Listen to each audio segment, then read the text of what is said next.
Before we dive in, I want to say something. Today we'll be talking about Tradwives, which is short for traditional wife.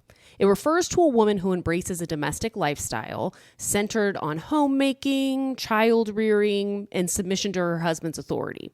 It's often framed as a return to traditional values. The term Tradwife has taken on a viral identity online, especially on TikTok, Instagram, and in conservative media circles. This episode isn't about shaming women who choose to live traditionally or stay home with their kids. We believe in informed choice, and if your choice brings you peace, safety, and joy, we support that. This conversation is about the broader systemic forces that shape the Tradwife ideal and why it can become dangerous when used to enforce or romanticize inequality. Today we are joined by Margaret Bronson, widely known as the deconstruction doula. Once an evangelical Tradwife, Margaret has since become a powerful voice for women dismantling patriarchal systems. Featured in Elle magazine and known on Instagram as @deconstructiondoulas, she shares her personal story from domestic submission to feminist awakening, offering insight into the emotional, cultural, and relational toll of the Tradwife ideal. Through her advocacy, she's helped women break free from patriarchal, often abusive, marriages and reclaim their autonomy. Hi, Margaret. Welcome. Thank you so much for having me. Hi. We're so glad to have you here and excited to have this conversation.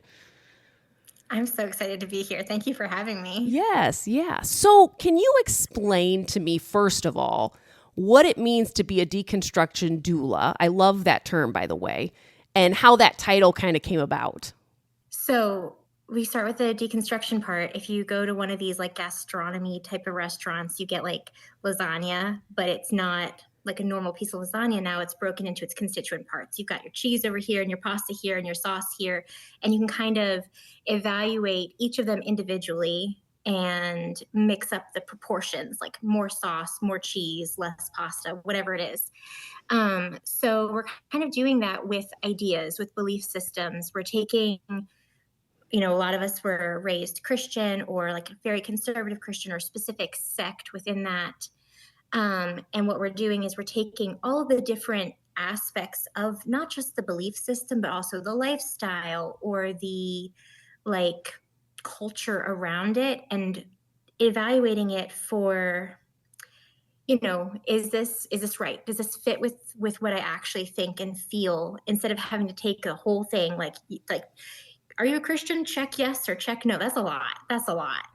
Breaking it into its smaller parts. But that's a lot of work. It's an ancient faith. It is a global faith. There's a lot there. And so there's also a lot of feeling attached with it. So the doula part comes in there. If you think about giving birth, you could have like your OB-GYN or your midwife, and they're making decisions for you. They're kind of directing how the birth goes. A doula is the person who comes alongside you, and they're not making decisions for you, but they're making sure that you understand the decisions that have to be made, that you have the information you need to like feel trusting and relaxed in the process. They're making sure you're fed and you're rested. They're making sure that you are safe at home. They know where to apply pressure to help relieve pain during contractions. They're there to walk through it with you, not tell you how to do it or what to believe or what to do. And so in the context of the work that I do, a lot of the people who come to me have been in faith cultures where there wasn't a lot of room for curiosity or autonomy or choice or variation, nuance. And so what we do at Deconstruction Doula is we try and make space. We try and like almost put our arms around them and like make a bubble so they can like think through things for themselves. We tell them they're doing a good job. If they have specific questions, we can point them in the direction of, specific books. Things like that is where we come alongside and support people in the process of deconstructing their faith and figuring out what they actually think and believe. And then the way that I got the name was actually, I'd been doing the work for a while. I had a cohort that I was with, and one of the women who herself is a birth doula was like, I think you're a deconstruction doula. And it just stuck. I cannot get over how perfect the presentation that was, but also the whole idea, the deconstruction, the lasagna, like that's an amazing visual. And then the doula compare. I mean, I just think that's a whole incredible, a lot packed into 2 words. It's really great. Thank you. Well, I have nothing to do with it. It just happened. That's kind of how Pink Pill happened, like that phrase. It happened. A follower of mine really early on, like at the very beginning, was like, oh, it's kind of like pink pilling, haha, kind of like the Matrix. And I contacted her. I was like, can I use that term? And she's like, oh, yeah, sure. And now it's like a term that's being used. And so it just kind of accidentally came about. That's amazing. So I've loved PinkpillRx. That's amazing. So you grew up super conservative, right? Like strict, I believe, Baptist when we had spoken prior to this. And so how did that shape your views on gender and womanhood? And kind of like, what is your background with that? Where I was raised, there wasn't really any options for women outside of being stay-at-home moms. It's a little bit interesting with my particular story because we came into the cult later. I was like almost 10 by the time we were getting there. And so my mom actually worked a high-powered job. She was the manager of the ICU at the VA. But she left that and came home to homeschool us. So I have like kind of a slightly different experience of it than others who grew up with me. Yeah, we were told, it was a sin for women to work outside the home, that it was emasculating for women to make more than their husbands, that there was a lot of talk about like the value of raising children and how this was worthy work and like beautiful work. And they would say that men are the rulers of their house, but women are the rulers of their home. Like they get to, pick the food and the curtains and, homeschool the kids or whatever. And so for me, I definitely grew up, I've always wanted to be a mom. And so I enjoyed envisioning myself as a mom. And that's pretty much all I ever knew I was going to be. I knew I wanted to do other things, but they would always be like secondary to that, which I think is more than my peers. Like the fact that I had other things that I wanted to do was a lot more than my peers. In fact, it created issues growing up because a lot of the girls that I was with weren't allowed to like really read books much. We weren't allowed to like watch a lot of movies and TV shows. And so I was a voracious reader. And I remember getting really frustrated with the girls at my church because all they'd want to talk about was like how many windows they cleaned. Like I remember a specific conversation. This girl lived in this really big house and she'd counted all the windows and she was like showing off how many windows she'd cleaned that day and talking about taking care of younger siblings. There were girls who were literally like, they were the co-sleepers with their 2-3-year-old siblings, putting their kids to bed at night, taking care of children all through the night, doing the middle of the night feedings and diaper changes and everything. And so like, that's the kind of stuff they were talking about. And I had the luxury of not having a ton of younger siblings. And so I was reading lots of books and I wanted to talk about books. But they couldn't engage on that level. And so it was like already their world was so small. They were already so limited in what they could even imagine for themselves. They couldn't even imagine having a room to themselves and like going to sleep all night. Oh, that is really sad. I can't relate to that extreme because that wasn't my personal experience, but I can relate to the higher education wasn't really encouraged. You were expected that you were just going to have, go on and have babies, and everything that was happening in the homeschool environment household was to prepare you to be a homemaker, learning how to cook and to clean and to take care of kids and all that stuff. And there was this promise that came with it, that this was what was going to make you the most fulfilled and the most happy. And it really sold that way. Anything outside of this was going to make you miserable. Absolutely. And there's so much variation in it. Like I was in a very, very extreme version of it, but I wasn't even I wasn't a native to that, right? I was there, but like looking in from the outside a little bit.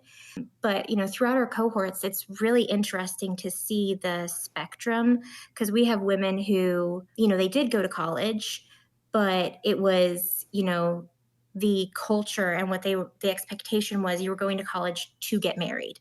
Like you weren't going to college to start a career. They were getting their MRS degree is the joke, right? Yes. Yeah. Yeah, we have a Christian college near us that's a big joke around the campus That, is yeah.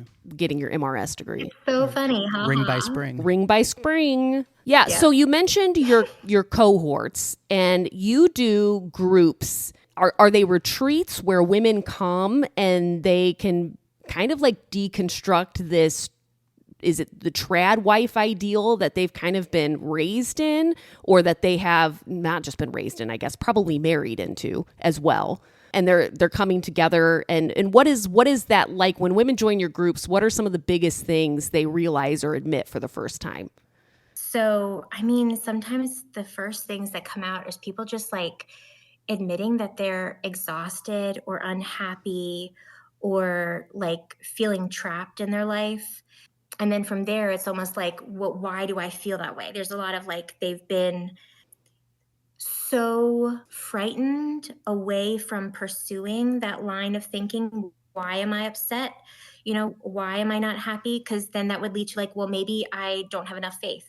Maybe I'm not a good enough mom. Maybe I don't love my husband enough. Maybe I'm not grateful enough. Maybe I'm just bad at this. You're not praying right? hard enough. Exactly. You get kind of trapped in your head. And so just admitting and saying out loud, something's not right, and I don't even know what it is often where people are coming into cohorts. And then through the process of being together with other women where we've established these questions are so safe and so okay, and we are going to trust ourselves to get through them. And, everyone's kind of processing their own different things together. You end up having people realize they actually didn't really give consent to get married. Okay, can you expound upon that a little bit? Yeah, so I was raised, and not everyone in my deconstruction doula world was raised this way, but I would say about half of us were raised in courtship culture. So we were not allowed to date, we had to court, and there are variations on it, but I'm just going to give kind of the most average idea of courtship culture, and that is that you do not ever go on any dates by yourself. You and your significant other are always chaperoned, often by parents or younger siblings. You can't date anyone until you've gotten both parents' permission, his parents, her parents. And it's happening young. We're talking starting courting 16, 17, 18 years old with the intention of you're getting there in these cultures, you're depending on the specific one, you're an old maid by 20, 22, 24, somewhere in there. Because your entire childhood, right, is about taking care of your younger siblings so that someday you can be a good mom, honoring and respecting your father so that someday you can be a good wife, learning how to cook, clean, manage a budget, all the things so that you can do this, right? Your entire life is building up towards this marriage. And then finally, there's a guy that your dad says you can be with, and he likes you. The attention feels nice, right? It's fine. Everyone's happy with you for the first time, right? Everyone's like, "Oh, you did it. You're courting someone. Suddenly this is so interested great. in you? Absolutely. You're getting more attention, affection, and approval than you've ever gotten in your life. And these courtships go fast. I've got girls who courted for 6 weeks and were married. And they were never alone with him. And so when it's did you give consent? Well, first of all, they're 18, they're 17. They were never alone with him. They didn't even know what questions to think about asking. You know what I mean? Right. The things you were taught to ask is, do you love Jesus?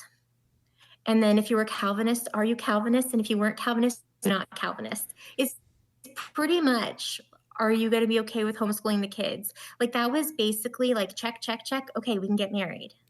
Yup. Yeah, some of that sounds So, familiar. yeah, so they're in their 30s and they're like, actually, I don't know if I ever consented to this. And they've got like 5 kids with him. Right. And then what are you going to do? Because you don't have an education. You realize you're in a relationship you didn't consent to, and you have children to take care of. I mean, it's its own, and it's by design to keep women where they want them to be.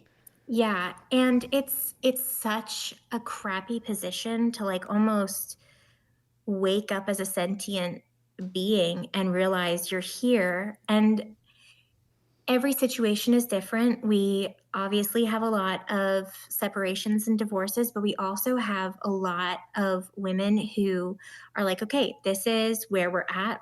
Let's see what we can do to make it work. We have cohorts, groups, like small groups of like 8 to 10 women with pretty much every answer on the spectrum represented in that, and like supporting each other through the way that their journey with this situation is playing out. And again, that's not the situation everyone shows up with cohorts with. Sometimes the thing that they realize is they were in ministry for the first, 20, 10, 15 years of their adult life. And they realize that they actually don't agree with the methodology or the culture of ministry that they were a part of. And so there's a grief there. There's feelings of like complicity, guilt, shame, things like that to work through. It's messy. There's messy stuff that comes out. Everyone's got to go to therapy. Yeah, and I think the culture too, and correct me if I'm wrong, is to just pretend that everything's fine. And on social media, to project that this picture perfect, sepia toned, everything's great, this is the life, I was married prior to Jay. I was married for 8 years. I got married to somebody that I had met and married within 7 months. And it was very much, do you love Jesus? Check mark. He was in ministry, check mark. What else can you ask for? That's a dream, right? Yeah, there. right. And so when I'm referring back to, oh, this sounds familiar, or I can relate to that, that's the situation I'm referring to, not my current marriage. But this was a previous marriage that I got out of. But I just remember being so disassociated from everything. Because I just had to be. I couldn't face my reality the way that it was. I had to be so disassociated. And it took forever for me to be able to be present again. So much therapy because I was so disassociated from what was happening. Because the promise was, all you need is this guy, and then you're going to be happy. You're going to get the attention that you want. You're going to be provided for. You're going to be happy because you're going to have kids and they're going to fulfill you. And then when this stuff didn't come to fruition for me, I was like, oh my gosh, now what?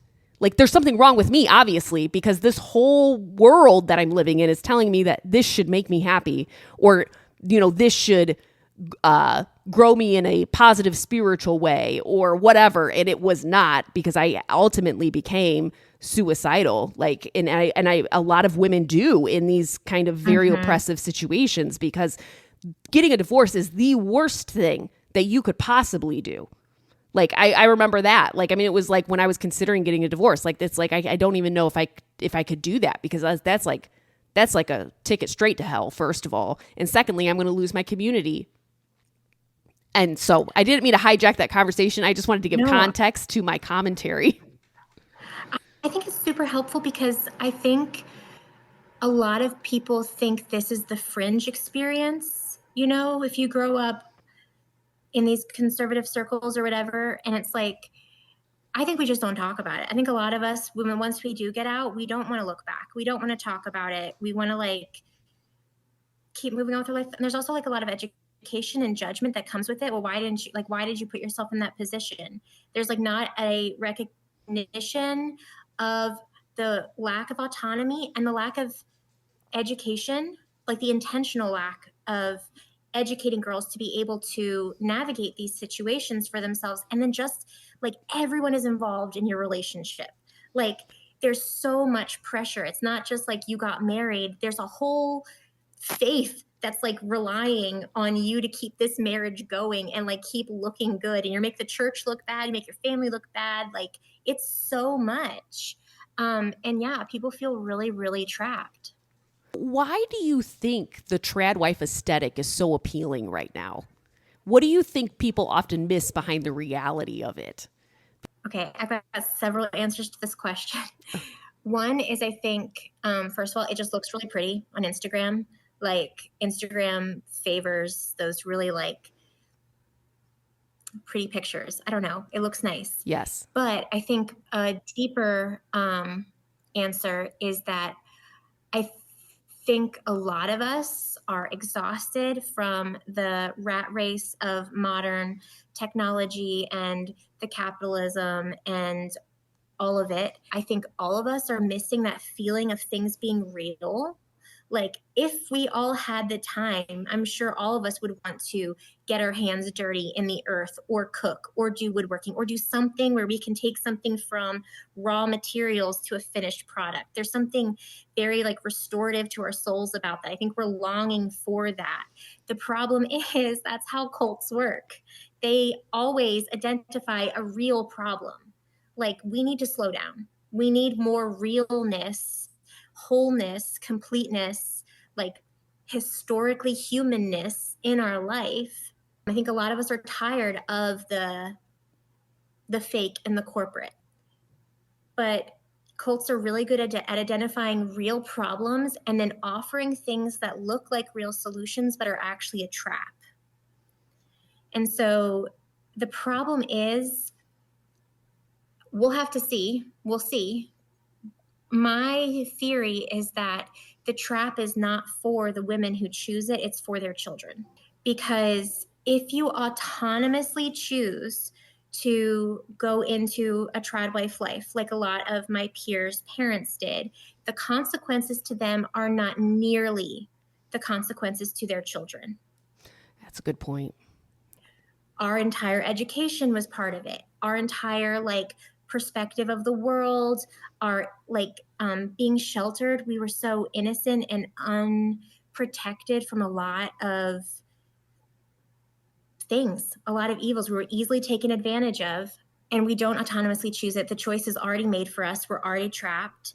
Again, wake up at 35 years old and realize I've not chosen a thing in my life, and here I am, saddled with unbelievable amounts of responsibility, with no support because I am not doing it well enough to continue earning support from my community. I'm pretty much up a creek without a paddle.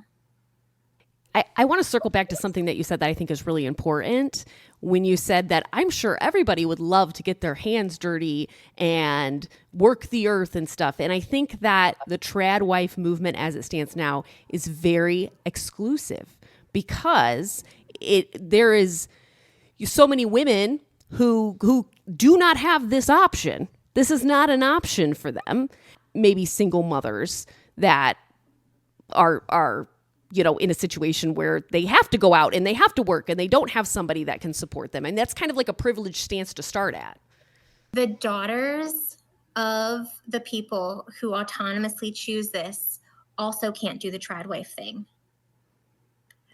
We have so many chronic illnesses. We're so exhausted after being moms and housemakers our entire childhoods, and then immediately being in a situation that, despite preparing for marriage our entire lives, we weren't prepared for because we never had to navigate, and interact. We were so sheltered. We don't know how to have these interactions and how to collaborate and do conflict resolution and whatever, and you don't know this person you're married to, and you don't have a way to financially help. And also the economy has been falling apart our entire lives and just getting worse and worse and worse. And so going from one income as a kid to one income as an adult is a real step down, Mm-hmm.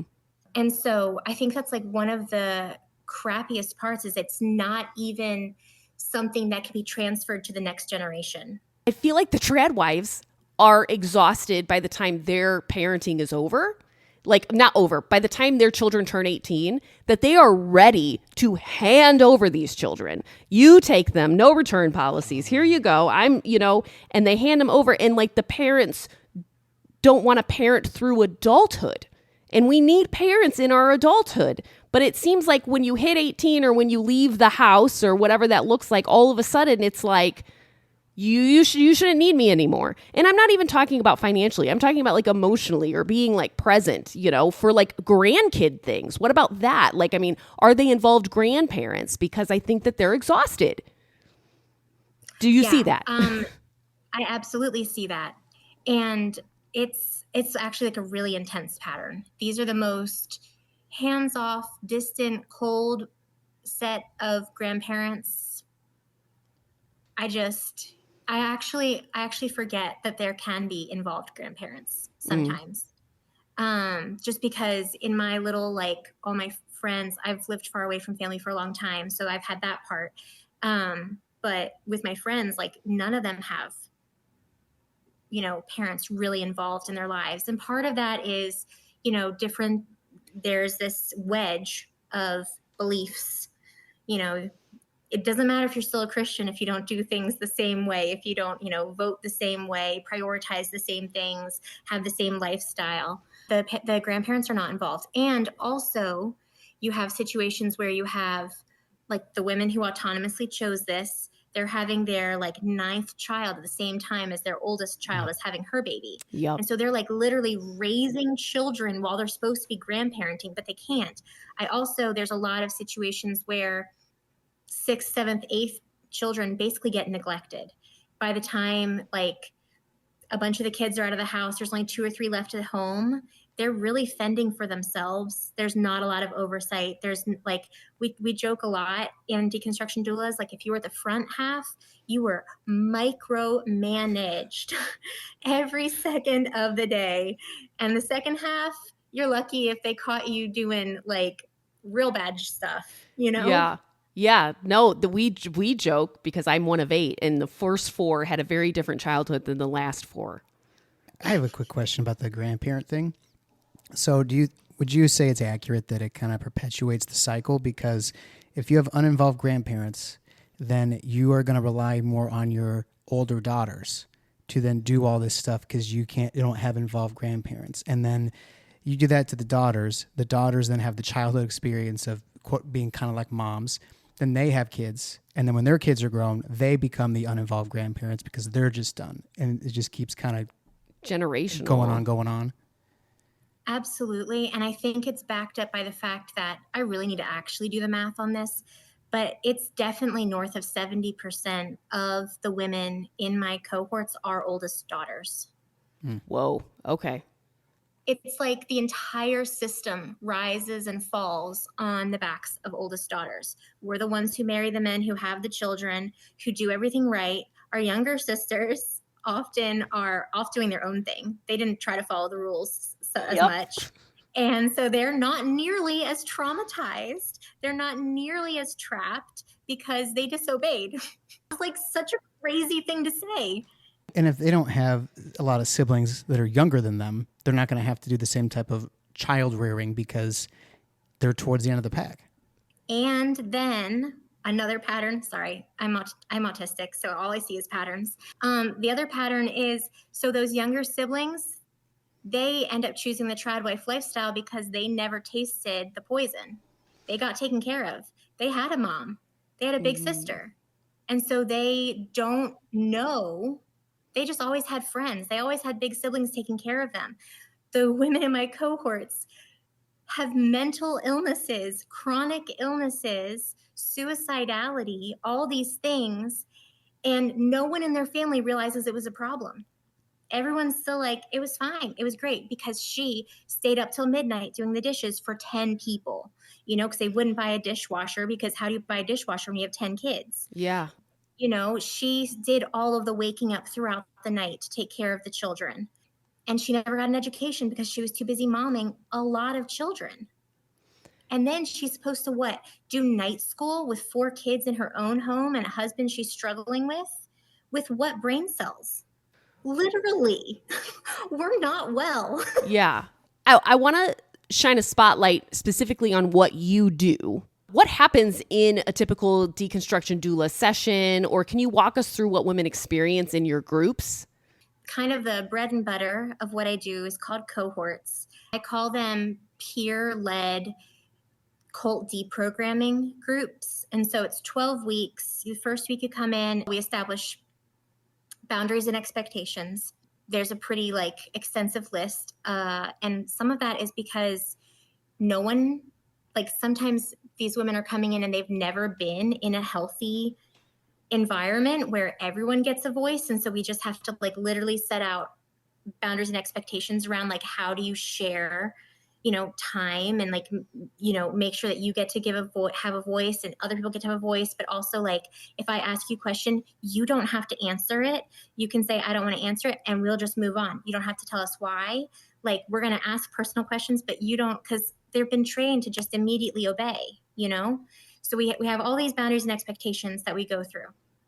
And then I say, okay, why are you here? And always end up getting very extensive answers where people start sharing things that they've never told anyone before, because I don't know why. I mean, it's a huge honor that people trust this space so much. But by the end of the first call, people are emotional and feeling bonded. And so then we meet weekly for 12 weeks. After that, we have Marco Polo groups so we can talk throughout the week. So it's not just all, talking about the hard deconstruction and trauma stuff. It's also, I watched this movie, or I went to the park and saw this beautiful thing, or whatever. The lessons for the 12 weeks, the image that I think about is, we've had all these chains put on our brains essentially to strap them down and make them not go anywhere outside of what we were supposed to think and be. And with each lesson, I try to clip those chains so that you can just think for yourself. This is not about telling you what to think, how to think, who to listen to. It's not like that. I will tell you if something is a bold-faced lie, but I'll even say, this is what I think. I think that's a bold-faced lie, right? I mean, I come with my receipts. I have done my research. It's really about then giving space. I said lesson. I don't call them lessons. It's just a talk. It's just supposed to get the ball rolling so that when we get on that Zoom call, we can take the thoughts that I had in that talk and then we extrapolate and we go further with it. We take it in different directions. So it's very each cohort is completely different. Each call is completely different because it's very organic. It's very based on where the women in the group take it, what's going on with them. Sometimes we get on a call and one of the lessons or talks that I sent out hit them really, really hard. And they're having almost their bodies shutting down. It's just a heaviness, just sore. And you can see it on their faces. And I'll be like, should we just go to bed? And we'll wait till next week, or maybe we just sit and talk and we don't talk about the lesson. We can just talk and be together. So it's very, again, the doula, I take the doulaing very seriously. It's what the women in front of me need.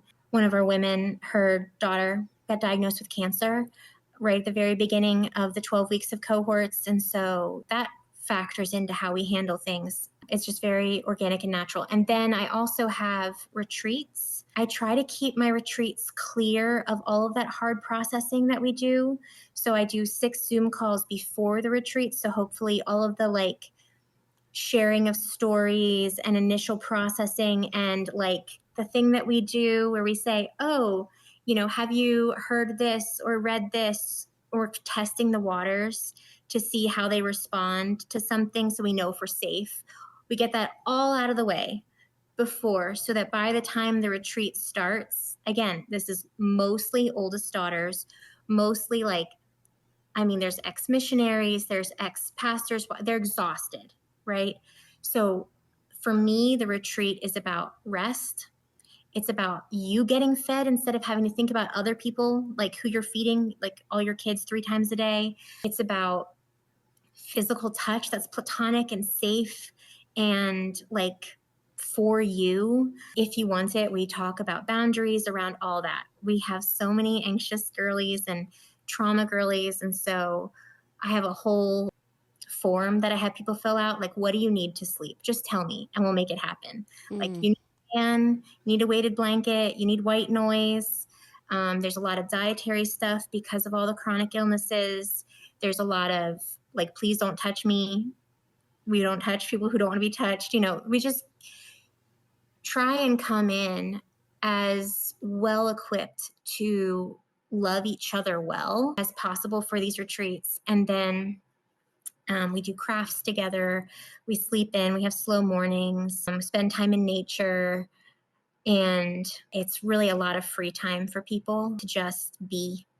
And it's crazy how many women tell me that they don't know if they've ever had time where they got to just be like that before. I try and make them as financially accessible as possible, but I can't bankroll it. I don't have money. I wonder if these husbands are worried about losing their very obedient wives. I think a lot of times the husbands also experienced some degree of whatever catalyst started her deconstruction. And so he's also hurting. Okay. Right. Right. And so he's excited that she is getting help. And, he's benefiting because she's becoming more functional. She's feeling happier and more supported. And so he thinks things are getting better. It's just what their definition of like what better is and where the end goal is can start to change. And then that can cause problems. And I think that's a good point, is that men aren't untouched in this. They have their own slew of issues growing up in this environment. What I have observed, both growing up and then doing this work with people from different groups, is that so us girls, micromanaged, micro-controlled, like everyone had an opinion on our clothes and our hair and our attitude and all the things, how we talk to boys, like everything was like highly scrutinized, right? The boys were more neglected, specifically like emotionally neglected. There wasn't really an expectation put on them to be sweet, to be submissive. And I know that word is triggering, but really, like, in actuality, what it means is the ability to say, okay, I want this thing, but this other thing is actually more important. So I'm going to sublimate my like first desire and cooperate and go along. They never had to learn that because they were told, you're God's gift to the world, essentially. Boys, specifically in the world that I come from, were like, we need to just let them be who they are. All we have to do with boys is just make sure we don't stop them from being who they are. Let boys be wild, let them play, just let them go do and be. And so they get neglected because they're out there with a bunch of other boys, often who are not coming from the safest homes, whether it's physical abuse or sexual abuse or verbal abuse. It's a lot in these communities. And so, they're out playing with other boys and they're doing what kids do when they've got stuff to work through. It's showing up in their play. And we're also lionizing like aggressive boys who will like not take crap. And we're like encouraging them to be fighters and warriors, and we're using military language all the time. There's nothing about learning to be patient and gracious and kind and like respectful, yes, but like in the military way, like yes sir, yes ma'am, not respectful like I'm noticing that this person has this thing going on, so I'm going to adjust my behavior in this way, And there's no room for them to have emotions outside of anger and aggression, basically, because those are the acceptable emotions to have. My particular cult leader is Doug Wilson, and he has a whole book. It's on raising men, and he specifically says that mothers need to stop parenting their sons when they become men at 13 because they're going to make them effeminate. And so essentially what you're doing is you're removing the one person. And I'm not saying dads can't do this. Dads can do this beautifully. But in that culture, the one person who would have been nurturing, who would have drawn out their emotions, who would have, encouraged them to like talk about how they're doing, what they're thinking, what they're feeling. And you're just like leaving them in this very physical, not like physical and mental, but not embodied or emotional sort of world. I mean, the boys are cut off from having relationships, like friendly, platonic relationships with the girls, just as much as the girls are cut off from having those relationships with the boys. And so, the boys, like, I really, really tried to follow all the rules, but my parents just had slightly different rules. I was allowed to have guy friends, and I'm so glad. I feel like it's a big part of why I was able to get out as well as I did. I don't think that there's really any space, I think there wasn't any space for the boys I grew up with to be human. They can't cry or be overwhelmed or be sad or like be frustrated enough to throw a temper tantrum, because then you get verbal abuse. You get called weak or a sissy, and those are like the worst things to be called in that culture. That's denial of like your humanity, essentially. Yeah, and there's a lot of physical discipline. There's a lot of physical discipline, and the boys did get it worse. Like, I talk a lot about how bad it was for the girls. The boys got it worse. These people are conditioned to live Right.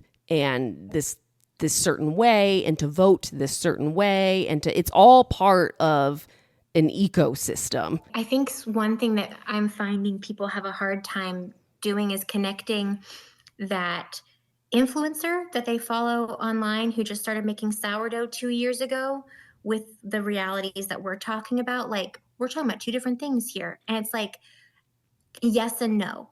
Okay, so the influencer who's making the sourdough probably will never get into all this stuff, right?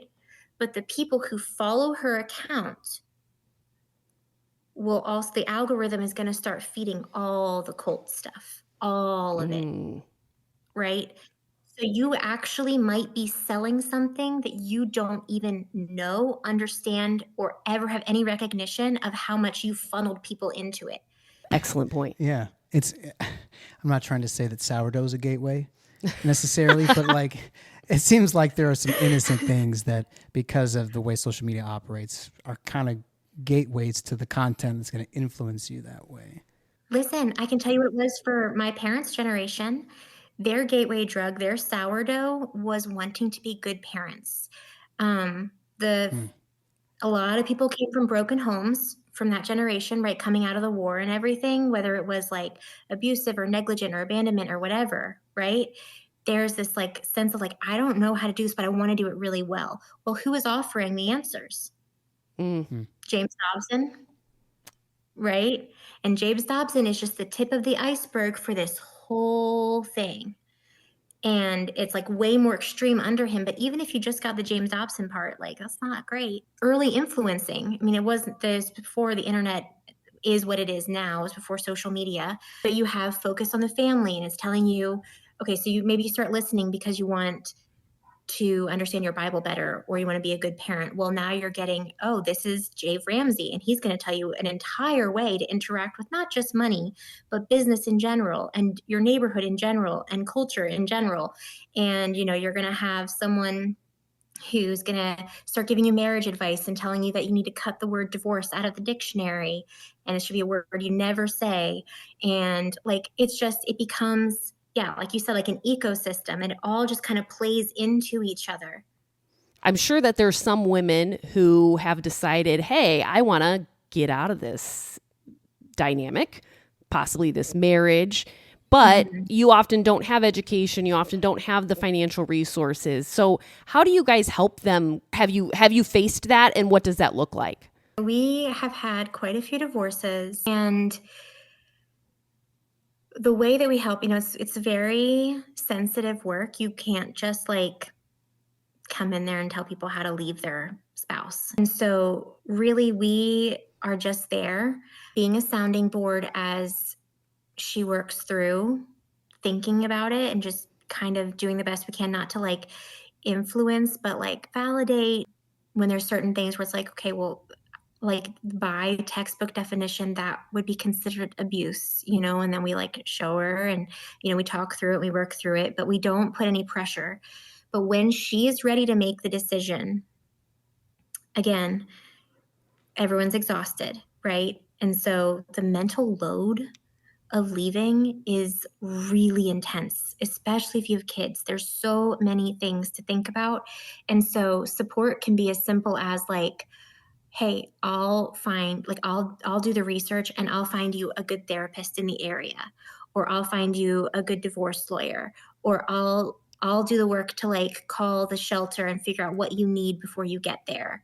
We might have people in the area or in the area enough that they'll drive all day or whatever it takes to go and like physically be there to pack up and get her out safely.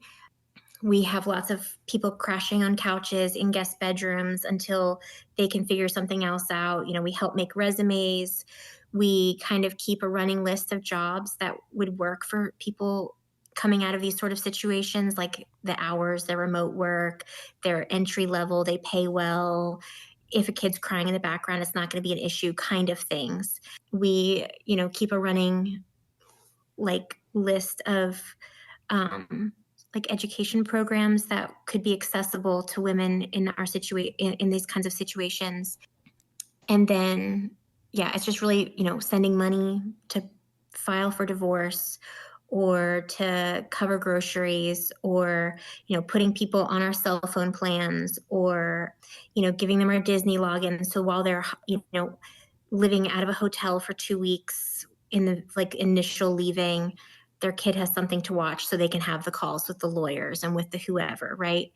So how can people, if somebody's listening to this and they're like, I want to support this, I want to support what Margaret does, I want to support these women that are trying to find their way, how would they go about doing that? So the easiest one is our GoFundMe. And right now it's empty. There's nothing coming in right now. So we don't really have any resources right now to share with the community. Financially, at least, we always have, all the other things. So GoFundMe. And then we also have a Patreon. And the nice thing about Patreon is that it comes with added benefits. We have a public podcast, but we also have an internal facing one where we can talk more about things specifically for people who like really understand this culture or maybe have loved ones who are trapped in it and they don't know how to like help them get out and stuff like that. We have lots of resources on our Patreon. Those would be the two biggest ways to help. And then also the algorithm hates us.